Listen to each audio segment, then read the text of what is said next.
अन्या अविनाशची cute love story भाग 33. तर मित्र आणि मैत्रिणींनो, तुम्ही जर आमच्या चॅनलवर नवीन असाल तर चॅनलला सबस्क्राईब करा आणि बेल आयकन प्रेस करा. चला तर सुरू करूया आजचा भाग. मागील भागात मी माझ्या मनाने ठरवलं आहे की इथून पुढे त्याच्यासमोर उभे राहून त्याला त्याच्या भाषेत उत्तर द्यायचं, असं मी ठरवलं आहे. अवीच्या बोलण्यातील आपलेपणा पाहून अन्याचा आत्मविश्वास वाढला. तेव्हा तिने अवीकडे पाहून हसून मान डोलावली. त्या दोघांमध्ये एक अव्यक्त समजूतदारपणा दिसत होता. अवीने तिला दिलासा दिला आणि तिच्या चेहऱ्यावर पुन्हा एकदा हसू फुललं. तर आत्तापासून पुढे अन्याने अवीकडे पाहून हसत मान डोलावली. तेव्हा तिच्या डोळ्यात एक नवा आत्मविश्वास झळकला. अवीच्या आणि तिच्या मनात उमटलेल्या धीराच्या लाटांनी तिला एक नवीन ऊर्जा दिली होती. त्या दोघांच्या नजरेतून एक अव्यक्त संवाद सुरू झाला, ज्यामध्ये त्यांचे मनोभाव एकमेकांना सहजतेने जोडले होते. अवी तिच्याकडे पाहून हलकेच हसला. जणू काही त्याच्या डोळ्यातून प्रेमाचे शब्द तिच्यापर्यंत पोहोचत होते. अन्यानेही त्याच्या या हसण्याचे उत्तर एका निरागस हसूने दिलं. त्या दोघांमधील बंध खूपच खास बनत चालला होता.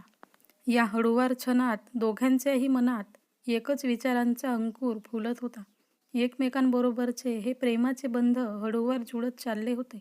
अवीचा चेहरा मास्कने झाकलेला, त्यामुळे त्याच्या चेहऱ्यावरील भाव कसे आहेत हे अन्याला दिसत नव्हते. पण त्याच्या डोळ्यातून खूप काही बोललं जात होतं. त्याचे डोळे त्याचे खूप काही सांगत होते. काळजी, जिव्हाळा आणि एक हळूवार प्रेम. अन्याला त्याच्या डोळ्यात दिसलेला तो जिव्हाळा पुरेसा होता. जणू त्याच्या मनातील सर्व भावना त्याच्या नजरेतून तिला समजत होत्या. त्याच्या डोळ्यात एक प्रकारची चमक दिसत होती, जो "मी तुझ्यासोबत आहे" हे अन्याच्या मनात आश्वासन आणि विश्वास निर्माण करत होता. अवीचे डोळे त्या मास्क मागूनही तिच्या मनातले सारे विचार वाचत होते आणि तिच्या मनाला आधार देत होते. त्याच्या नजरेतून आलेला तो भाव जणू तिच्यासाठी जगातील सगळ्यात मोठी दिलासा देणारी गोष्ट होती. अन्यानेही त्याच्या डोळ्यात बघतच त्याचे हसण्याचे उत्तर दिलं. तिच्या डोळ्यांतून तिच्या भावना व्यक्त होत होत्या. जणू दोघांनाही एकमेकांच्या डोळ्यातून सगळं काही समजत होतं. अन्याच्या मनात अवीच्या आठवणींनी एक वेगळं स्थान निर्माण केलं होतं.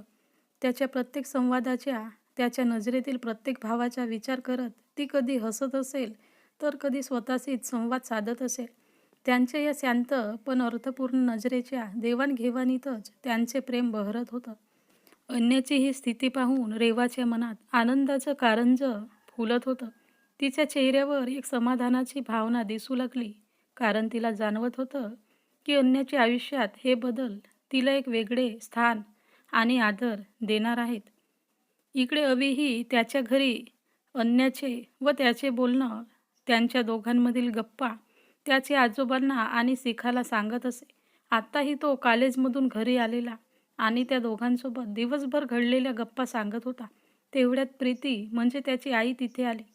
"अरे अविनाश, तू कधी आलास?" त्या अवीच्या रूमपासून थोड्या दूरच अवीला आवाज देत होत्या. तेवढ्यात त्यांच्या कानावर अवीचे बोलणं पडलं आणि त्या दारातच उभ्या राहून त्याचं बोलणं ऐकू लागल्या. "आजोबा, खरंच मला तुम्हाला व शिखाला एकदा तिला भेटवायचं आहे. पण ती तुम्हाला ओळखते, मग मी तिला तुम्हा दोघांची, माझे आजोबा व ही माझी बहीण म्हणून कसे काय ओळख करून देऊ शकतो." अवी बोलला. "हो, असं आहे का? मग भाई, तू वहिनीला आमची खरी ओळख सांग ना. तसंही तू अविनाश राज्याध्यक्षाचा बेस्ट फ्रेंड आहेस. असंच ओळख तिला सांगितले आहेस ना? तेव्हा तिला आम्ही दोघे अवीला म्हणजे तुला भेटायला आलो होतो असं तिला सांग ना, आणि आमची भेट घडवून दे. मी बरोबर बोलले ना आजोबा?" शिखा आजोबांकडे बघत बोलली. "हो, अरे अवी, ही एकदम भारी कल्पना आहे. तुझ्याकडून तिच्याबद्दल ऐकून मला तर कधी एकदा माझ्या नातसुनेला भेटतो असं झालं आहे." आजोबा आनंदात बोलले.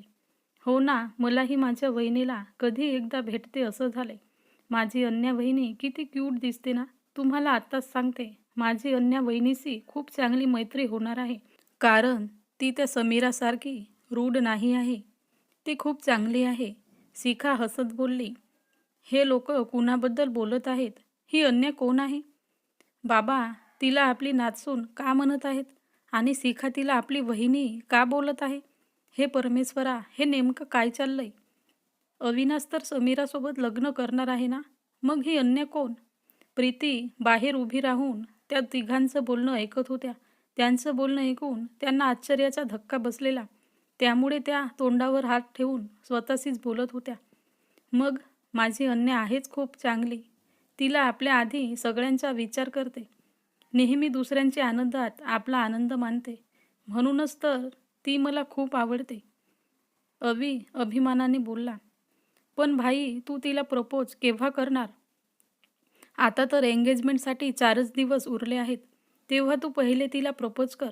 नाहीतर ती महामाया समीरा आयुष्यभरासाठी तुझ्या गळ्यात पडायची. शिखा घाबरून बोलली. हा, म्हणजे अवी समीरासोबत लग्न करणार नाही? पण का? कशासाठी? या सगळ्यामागे काय कारण आहे? हे मला सगळं शोधून काढावे लागेल. त्याआधी लवकरात लवकर मला समीरासोबत बोलावं लागेल. प्रीती मनात विचार करून तडक मागे वळल्या व त्या आपल्या रूममध्ये गेल्या. हे सगळं काय आहे? आता मी जे काही ऐकलं ते सगळं खरं आहे का? मला काहीच सुचत नाही. अविनाश हे काय बोलत होता? त्याचे डोकं ठिकाणावर आहे ना? 4 दिवसांवर त्याची व समीराची एंगेजमेंट सेरेमनी आली आहे आणि तो दुसऱ्याच कुठल्या तरी मुलीला प्रपोज करायचा विचार करतोय आणि बाबा व शिखा त्याला सपोर्ट करत आहेत. एक वेळ मी शिखाचे समजू शकते. तिला समीरा अजिबात आवडत नाही. पण बाबा, त्यांचं काय? ते असं का करत असतील? नाही, मला काही करून लवकरात लवकर हे सर्व शोधून काढावेच लागेल. नाहीतर या मुलांच्या पोरखेळामध्ये यांची व भाऊजीची लहानपणापासूनची मैत्री तुटेल. प्रीती टेन्शनमध्ये इकडे तिकडे फिरत स्वतःशीच बोलल्या. हेलो, मला उद्याच्या उद्या तुला भेटायचं आहे. काय? पण तू आता कुठे गेलीस? हो, परवा. चालेल. पण परवाच्या दिवशी नक्की भेटायचे हां. मला तुझ्यासोबत महत्त्वाच्या विषयावर बोलायचं आहे. प्रीतीने कुणाला तरी फोन केलेला व त्या बोलत होत्या. ती व्यक्ती इथे नाही आहे म्हटल्यावर त्या खूप चिडलेल्या. ही मुलगी तर इम्पॉसिबल आहे. म्हणे आउट ऑफ टाऊन आहे. अरे, इथे केवढा मोठा घोळ झाला आहे. आणि ही मुलगी शॉपिंगसाठी शहरातून बाहेर गेली आहे. प्रीती आणखीनच चिडचिड करत बोलल्या. आज मला अवीच्या मम्मीने का बरं फोन केला असेल? त्यांना मला भेटायचं आहे. पण एरवी मला समोर बघून तोंड वाकडं करणाऱ्या या आंटीना मला काय भेटायचं असेल? समीरा विचार करत बोलली. ओ मॅडम, पुढे काय करायचंय ते सांगा. एकतर मला आता उगाच मी तुमच्या बोलण्यात आलो असं वाटतंय. त्यापेक्षा माझं मी माझ्या अन्याला पळवून नेऊन तिच्यासोबत लग्न केलं असतं तर बरं झालं असतं. समीराला शांत पाहून समोरचा माणूस बोलला आणि उठून जाऊ लागला. समीराने अन्या व अवीला त्रास देण्यासाठी, त्यांना वेगळे करण्यासाठी सम्राटसोबत हात मिळवले होते. म्हणूनच तिने आज त्याला एका कॅफेमध्ये भेटायला बोलवलं होतं. पण तो तिथे आल्यापासून समीरा फक्त फोनवरच बोलत होती आणि अवीच्या मम्मीचा फोन आल्यापासून ते आपल्याच विचारात हरवलेली होती. हे पाहून तो थोडा वैतागून बोलला. सॉरी सम्राट, ते मी जरा स्वतःच्याच विचारात हरवले होते आणि त्यामुळे माझं तुमच्या बोलण्याकडे लक्ष नव्हतं. समीरा दिलगिरी व्यक्त करत बोलली. कारण आता तिला काहीही करून सम्राटची मदत हवीच होती. मग बोला, काय प्लॅन होता तुमचा? तुम्ही मला इथे ज्या कामासाठी बोलावलं होतं ते सांगा, सम्राट म्हणाला. हो, आता मी तुम्हाला सगळं समजावून सांगते, असं म्हणून समीराने सम्राटला सगळं प्लॅन सांगितला. ते ऐकून त्याच्या चेहऱ्यावर कुटील हसू पसरलं.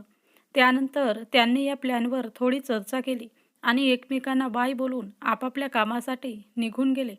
हा, हॅलो अवी, मी गेट बाहेर उभा आहे. तू लवकर ये. आज सकाळी सकाळी अवीने मॉन्टीला बोलवून घेतलं होतं. पण त्याने त्याला घराबाहेर आल्यावर सांग असं सांगितलं होतं. म्हणून तो बाहेर आल्यावर लगेच अवीला फोन केला व त्याला बाहेर बोलावून घेतलं.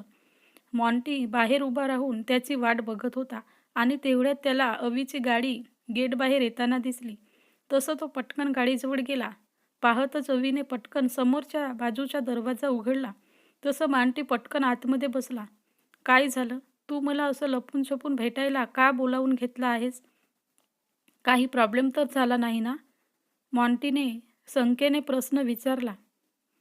काही नाही भाई, आम्ही तुला किडनॅप करतोय. पाठीमागून शिखाचा आवाज आला.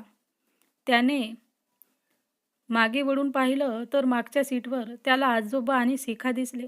"अरे आजोबा, शिखा, तुम्ही दोघे पण आहात इथं?" मॉन्टीने बर्डेच हसून त्या दोघांना विचारलं. त्याला त्यांना आपण काय करायला जात आहोत हे विचारायचं होतं, पण कसं विचारायचं हे कळत नव्हतं. "थांब भाई, तुला सगळं समजेल." त्याच्या चेहऱ्यावरचे प्रश्नार्थक भाव पाहून शिखा म्हणाली. "बरं मग ठीक आहे," मॉन्टी बोलला आणि निश्चित होऊन खिडकीबाहेर बघू लागला. तर मित्र आणि मैत्रिणींनो, तुम्हाला अन्या व अविनाशची क्यूट लव्ह स्टोरी कशी वाटत आहे ते कमेंटमध्ये सांगा आणि नवीन असाल तर चॅनलला सबस्क्राईब करा.